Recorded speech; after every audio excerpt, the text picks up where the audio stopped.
Yes, please. Good morning sir. Good morning. Thank Jivaram ji, जी sir. Jivaram ji, Jivaram का क्या मतलब है?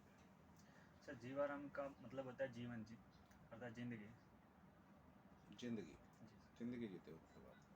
जी सर।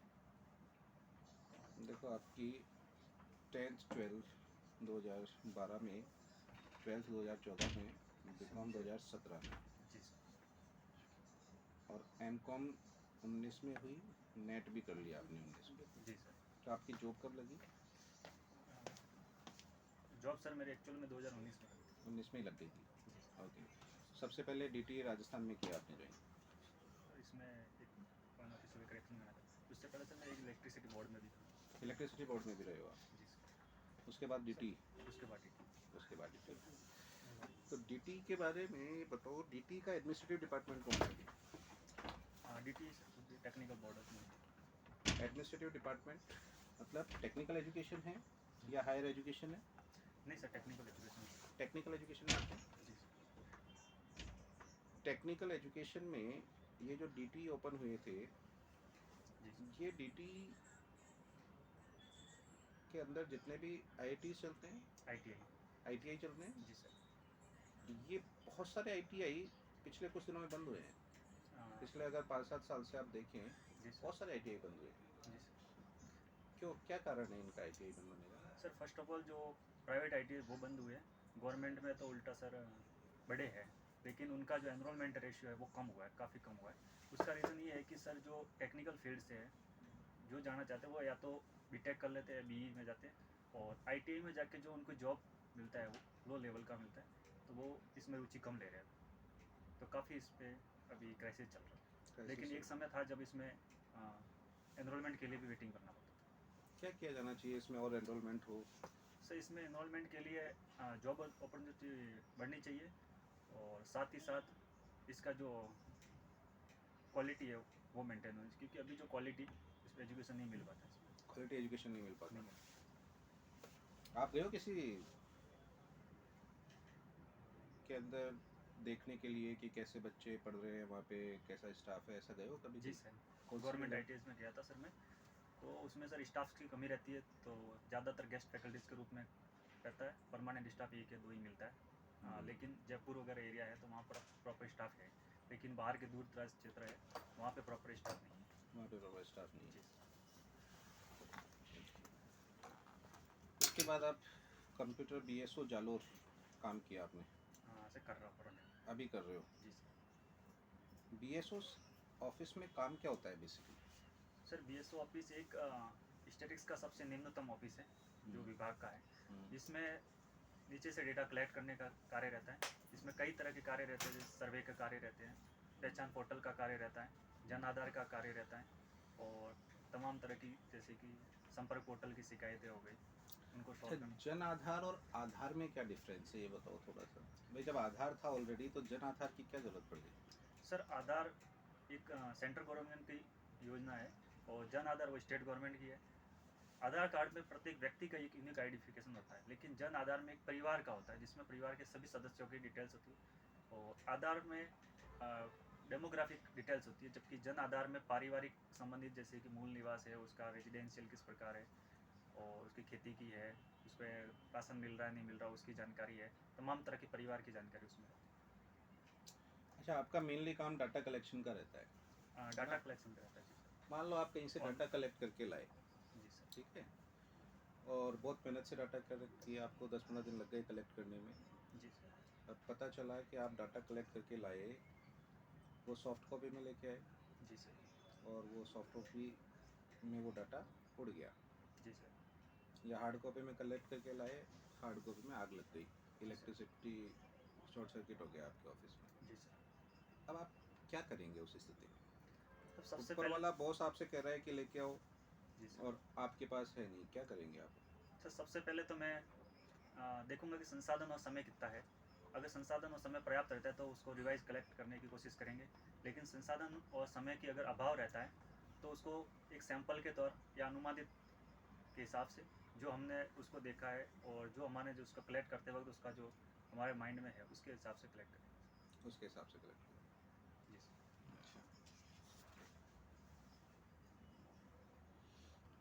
अच्छा, जीवाराम जी सर। और पिताजी का नाम हरजी राम जी सर। हरजी राम जी।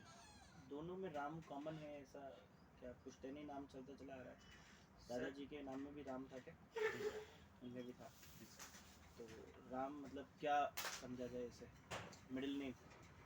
जी सर, मिडल। मिडिल नेम जैसे किसी के प्रसाद लगा हुआ होता है, किसी के कुमार लगा हुआ होता है, जी किसी सर। के लाल लगा हुआ होता है, बिल्कुल। जैसे राम ऐसा है। सर एक्चुअल में हमारे जहाँ कम्युनिटी है वहाँ पे 99% के नाम लगा हुआ है सब अच्छा, सबके ही कॉमन है। कॉमन नेम है राम। उसके आगे अपना खुद का जो नाम रखना चाहते हैं वो जी रखते सर। हैं।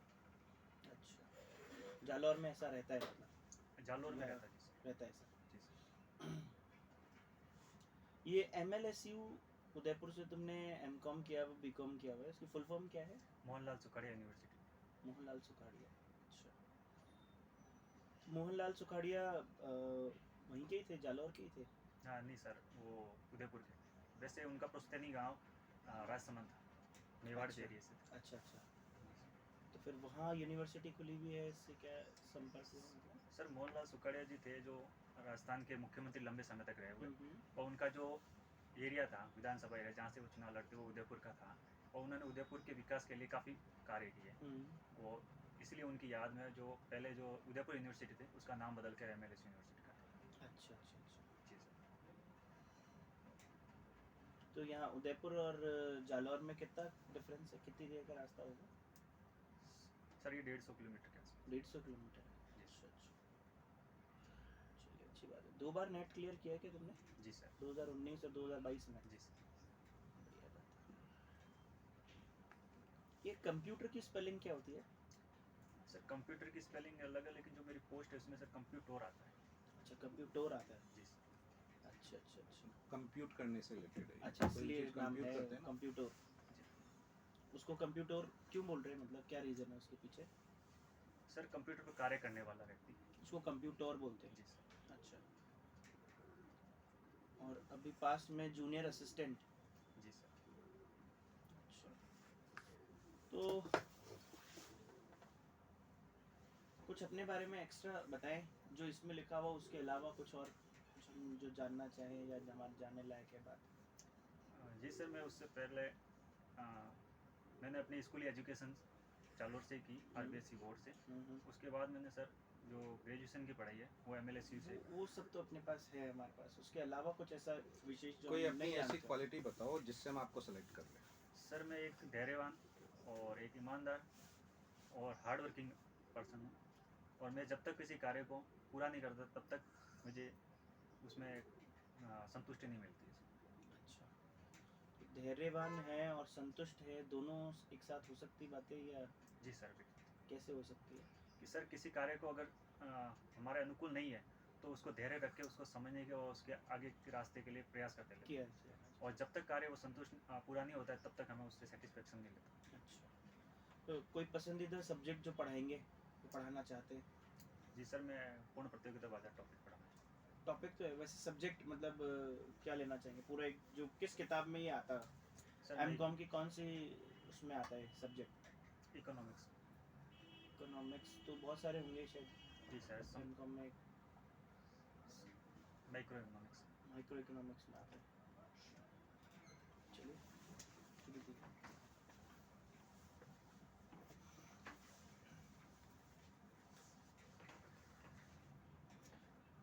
आज मैं पूर्ण प्रतियोगिता बाजार पढ़ाना चाहूँगा।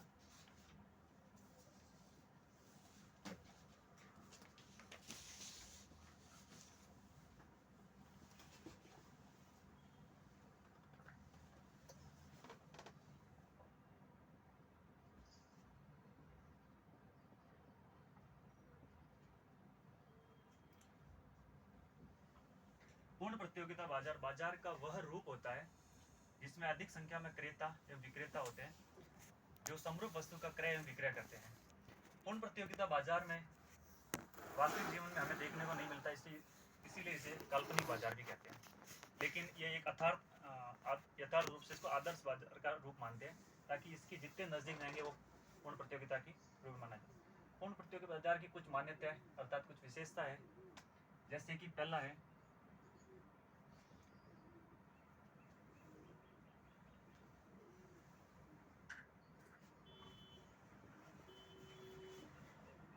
अत्यधिक क्रेता व विक्रेता।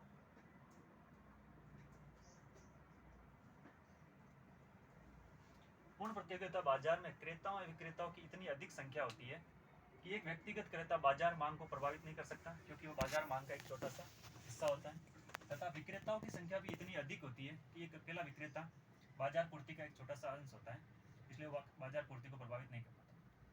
अगर यहाँ क्रेता विक्रेता कम होंगे तो पूर्ण प्रतियोगिता बाजार नहीं हो पाएगा। सर कम इतने होने चाहिए कि वो बाजार को प्रभावित नहीं कर सके।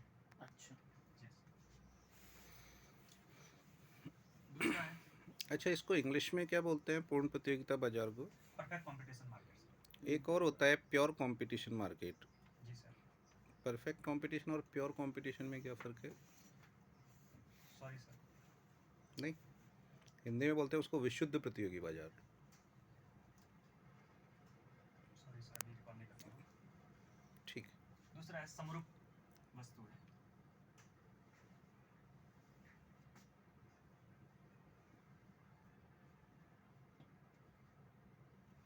पूर्ण प्रतियोगिता बाजार में जिन वस्तुओं का क्रय और विक्रय होते हैं वो समरूप होते हैं। समरूप वस्तुएं वो वस्तु होती है जिनका रंग, रूप, आकार, वजन आदि में समान होती है, अर्थात उनमें वस्तु विभेद नहीं होता है। इस कमरे में कोई समरूप वस्तुओं का एग्जाम्पल दे सकते हो? कुछ जी है? सर, जैसे कि 2 बोतल पड़े हैं, तो ये ये एक दो दूसरे के समान है, इनके रंग, रूप, आकार दोनों में समान है। और कोई? और क्या सर, जैसे आप चेयर पे बैठे, दो चेयर। और सर अभी वही है। नहीं याद नहीं, हम तो देख के पूछ रहे हैं कि इसमें और क्या क्या हो जैसे कि सकता सर ये ग्रीन कलर के कारपेट है, कारपेट है, ये ऊपर लाइटें हैं, ऊपर लाइट्स। हाथ में तुम्हारे मार्कर है। जी सर। अच्छा, ठीक है। तीसरा है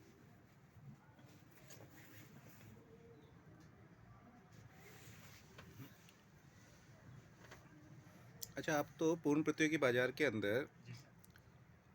फर्म और इंडस्ट्री का डायग्राम बना के बताओ मुझे, जिसमें प्राइस का डिटर्मिनेशन हो जाए और फर्म ये डिसाइड कर ले कि वो कितना बेचेगी। जी सर। बताओ। सब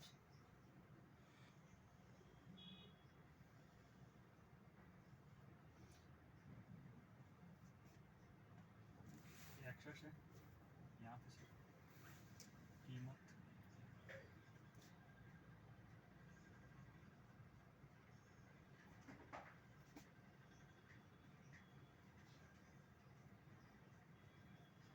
हमने y अक्ष पर कीमत ली है और x अक्ष पर उत्पादन की मात्राएं ली है। जो पूर्ण प्रतियोगिता बाजार में कीमत का निर्धारण होता है वो समग्र मांग और समग्र पूर्ति के अनुसार होता है। समग्र मांग वक्र, ये dd, और समग्र पूर्ति वक्र, जहाँ पर समग्र मांग और समग्र पूर्ति एक दूसरे को इंटरसेक्ट करेगी, कट करेगी, वहाँ पे हमारा साम्य निर्धारित इक्विलिब्रियम होगा। अच्छा, आप वर्ड बोल रहे हो समग्र मांग, ये मांग वक्र है या समग्र मांग वक्र है? ये सर मैं उद्योग का जो बता रहा हूँ सर, तो उद्योग में सर समग्र मांग आएगा। मांग और समग्र मांग एक अलग अलग होते हैं? जी सर। क्या सर मांग एक पर्टिकुलर फर्म का रहेगा, समग्र मांग पूरी इंडस्ट्री का रहेगा। फर्म का होता है मांग या कंज्यूमर का होता है मांग? सर कंज्यूमर का होता है, लेकिन एक व्यक्तिगत फर्म के एक सॉरी सर ये एक व्यक्तिगत क्रेता का होगा। व्यक्तिगत क्रेता का। जी सर। फिर मांग मात्रा क्या होती है? जो उसने सर खरीद रहा है वो मांग मात्रा, मांग और समग्र मांग, इन तीनों का फर्क बताओ। सर समग्र मांग तो जो सभी क्रेताओं द्वारा जो मांग की जाती है वो समग्र मांग है, किसी पर्टिकुलर प्रोडक्ट की, किसी पर्टिकुलर प्रोडक्ट। पूरी इकोनॉमी के अंदर, जी सर, पूरे उद्योग की, किसी पर्टिकुलर प्रोडक्ट की या सभी प्रोडक्ट की? एक प्रोडक्ट। एक प्रोडक्ट की जो हो गई वो समग्र मांग हो गई। जी सर। एक बार फर्म का एक डायग्राम बना के बताओ। जी सर। तो यहाँ सर ये कीमत निर्धारित हो जाएगी जहाँ इक्विलिब्रियम, और यहीं पे ये उत्पादन की जो मात्रा है वो निर्धारित होगी, और जो ये कीमत दी हुई होगी इसी पे फर्म स्वीकार करेगी।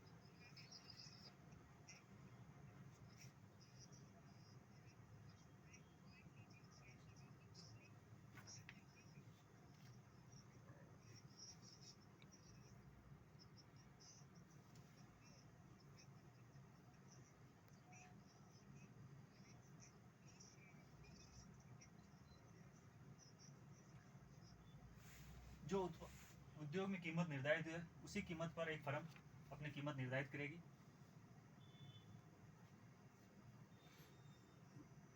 चलो ठीक है, आ जाइए, आप आ जाइए, बैठिए बैठिए।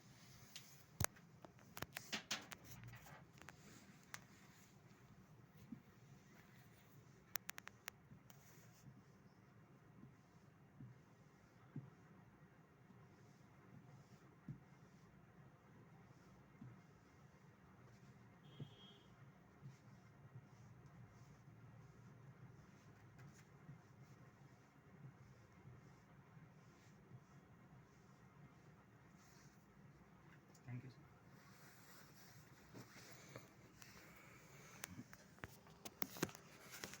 अब क्या कंप्यूटर जॉब में है अभी? जी सर। किसमें है?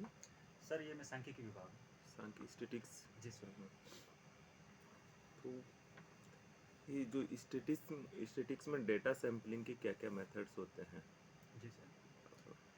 सर डेटा सैंपल्स की जो वहाँ हम प्रयोग करते हैं वो एक रैंडम सैंपल्स का यूज़ करते हैं। बाकी जो हम पढ़ते हैं उसमें कई तरह के मेथड्स होते हैं। एक रैंडम सैंपल होता है, एक नॉन रैंडम रहता है, जिसमें रैंडम में एक ईयर्स है और उनकी जो सारणी है उनका भी यूज़ करते हैं। और बाकी नॉन रैंडम में क्रम चयन है, सविवेक है, और रैंडम में आ जाएगा सर स्तरित प्रतिचयन है। मुझे राजस्थान के परिवारों की इनकम का अध्ययन करना है जी सर। कि पिछले 5 सालों में उनकी आय पे क्या प्रभाव पड़ा। जी तो मैं सर। किस तरह की सैम्पलिंग यूज लेना चाहिए? सर इसमें स्तरित प्रतिचयन योजना है। क्या होता है, किस तरह से?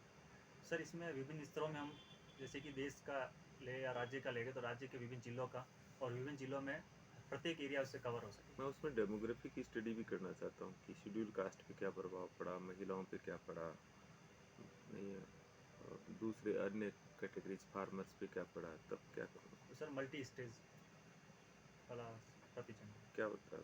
उसमें सर स्तरित प्रतिचयन भी यूज़ ले लेंगे, और साथ में जो वर्ग है विभिन्न वर्गों का उनका भी डेटा होगा।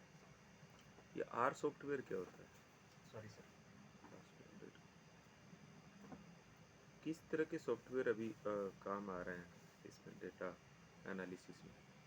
सॉरी सर मैं अभी यूज़ नहीं करता। डेटा यूज नहीं करते? सर हमारा जो डेटा का कलेक्शन रहता है वो ऑनलाइन साइट्स बनी हुई है, वहाँ पे हमें फीड करना रहता है। अच्छा, डेटा में कोरिलेशन नहीं? नहीं सर। कोरिलेशन क्या होता है? कोरिलेशन दो चर है, उनका बीच में किस प्रकार का संबंध है वो ज्ञात करने के लिए हम कोरिलेशन। जैसे फॉर एग्जांपल? जैसे कि उत्पादन और बारिश, कि गेहूं का उत्पादन और बारिश में किस प्रकार का संबंध है, कि बारिश बढ़ती है, ज़्यादा होती है तो गेहूं का उत्पादन ज़्यादा होता है या कम होता है, और नहीं कम होने पर किस प्रकार प्रभावित होता है। तो ये कोरिलेशन गुणांक क्या है और उसका किस तरह से उसका फिर हम ये कोरिलेशन देखते हैं? रेंज। रेंज। जी सर। सर कोरिलेशन में सबसे पहले जैसे कि मैंने एग्जांपल लिया कि बारिश का प्रभाव और उत्पादन का प्रभाव, तो उनके विभिन्न प्रकार के डेटा, मासिक डेटा या फिर वार्षिक कई वर्षों का डेटा लेंगे और उनमें देखेंगे कि विभिन्न वर्षों में किस प्रकार उसका रहा है, और नहीं, उनका जो कोरिलेशन मैथमेटिकल। क्वेश्चनेट होता है ना, जी सर। एक गुणांक होता है। जी सर। फिर उसकी जो रेंज होती है उससे कैसे पता लगता है कि ये कोरिलेशन ऐसा है? जी सर। कुछ प्लस माइनस, कुछ जी जी। 0 से 1 या -1, कुछ ऐसा? जी सर। सर जैसे कि मैं बता रहा था उनका, जैसे कि मैथमेटिकल कैलकुलेशन करते हैं तो उन पे जो डेटा आता है वो 0 से 1 के बीच में रहता है। वो पॉजिटिव भी रह सकता है, नेगेटिव भी रहता है। अगर वो नेगेटिव होता है तो उसको ऋणात्मक कोरिलेशन कहेंगे, और पॉजिटिव रहेगा तो उसको धनात्मक। उनकी रेंज है जैसे कि 0 से है तो तो जीरो जीरो का मतलब क्या हुआ? 0 का मतलब हो गया सहसंबंध का अभाव है सर। और और 0 से ऋणात्मक का? सर 0 न तो ऋणात्मक रहता है और न ही धनात्मक रहता है। नहीं, ऋणात्मक का क्या मतलब हुआ? सर ऋणात्मक अगर जिसमें कोरिलेशन का मान 0 से -25 के पास आता है, 0.25, तो वो ऋणात्मक निम्नतम रह गया, और 0.25 से 0.75 का रह गया तो मध्यम, और नहीं, 0.75। उसका मीनिंग क्या है कि मान लीजिए 0.75 आया, -0.75 आया, जी सर। इसका मीनिंग क्या हुआ? सर उसका मीनिंग ये रहेगा जो दो चर हैं उनमें ऋणात्मक संबंध है, एक बढ़ रहा है एक कम हो रहा है। जैसे कि मांग और पूर्ति का ले लें, सॉरी सर, मांग और कीमत। तो जैसे जैसे कीमत बढ़ेगी तो उसकी मांग कम होगी, और जैसे जैसे कीमत घटेगी तो मांग बढ़ेगी, तो ये ऋणात्मक होगा। एक वर्ड होता है स्प्यूरियस कोरिलेशन, ये क्या होता है? सॉरी सर, इसका हिंदी में नहीं, हिंदी में बोलते हैं बकवास से। सॉरी सर, ये रिकॉल नहीं कर पाया। मान लो हम आपके पढ़ाई के घंटे और अभी कोहली के छक्के, इनके बीच में कोरिलेशन निकाल जी दें, जी सर, जैसे तो ऐसे, इस कोरिलेशन को क्या बोलेंगे हम? हाँ जी सर, इसको आ सकता है पॉजिटिव, आ सकता है पे डाटा लिए और फिल किया तो पॉजिटिव रिलेशन आ गया। जी सर, जैसे ऐसे सर जिनके बीच में वास्तविक जीवन में कोई संबंध नहीं होता है, लेकिन उनका संबंध जब कैलकुलेशन में आ जाता है, उनको बकवास या स्पूरियस कोरिलेशन कहते हैं।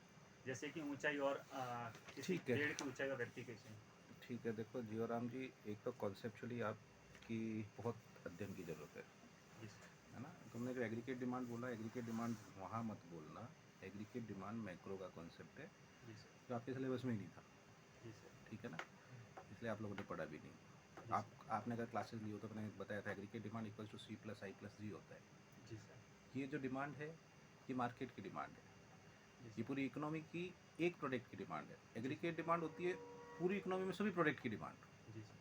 समझ सर में आ रही बात? सर, मैंने जो किताब पढ़ा था उसमें यही आ रहा था कि जैसे क्रेता के धर्म के लिए तो उसको सिर्फ मांग, ये क्रेता की मांग हो गई, हाँ, और जब सभी क्रेताओं को मिला के कहते हैं तो उसको समग्र मांग बोलते हैं। तो उसको सर, डिमांड बोलते हैं केवल, मार्केट डिमांड बोलो आप उसको, ठीक है ना? अच्छा, बाजार मांग। बाजार में, ठीक है ना? कौन सी किताब में पढ़ लिया तुमने? सर मेरे को ओजाइन हो जाए, नहीं पढ़ा होगा, पढ़ने में तुम्हारा तरीका, तुमने ग्रेस्प गलत कर लिया होगा, उसमें लिखा हो सकता है। जैसे बोल रहा हूँ वैसे ही होगा, लेकिन ग्रेस्प गलत कर लिया होगा। तो इसलिए पढ़ते टाइम भी पूरी सावधानी बरतने की ज़रूरत होती है, जी सर, ठीक है ना? तो वो इम्प्रूवमेंट की ज़रूरत बहुत ज़्यादा है, जी सर, ठीक है ना? बाकी बोर्ड वर्क भी कोई इतना हमें खास इम्प्रेसिव लगा नहीं आपका, जो डायग्राम्स बनाने का और इनका तरीका है।